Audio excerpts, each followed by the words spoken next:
Mikä se oikein? No niin, tervetuloa urheilukalastuksen pariin. Tänään Parkanon urheilukalastajat ovat pilkillä Puolan Zakopanessa. Kari Kallioharju, mitä näette tärkeimpänä pilketessä puolalaisia kissakaloja? Se on se ranneliike. Se lähtee, se näytti sen niin näppärästi.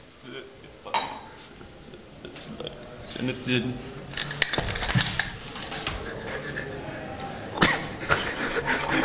Joo, entäs...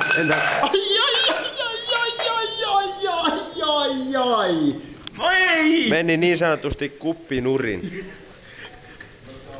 Ei, meni vehkeen pohja. Vehkeet ovat pohjassa. Siellä rapala tulossa ylös.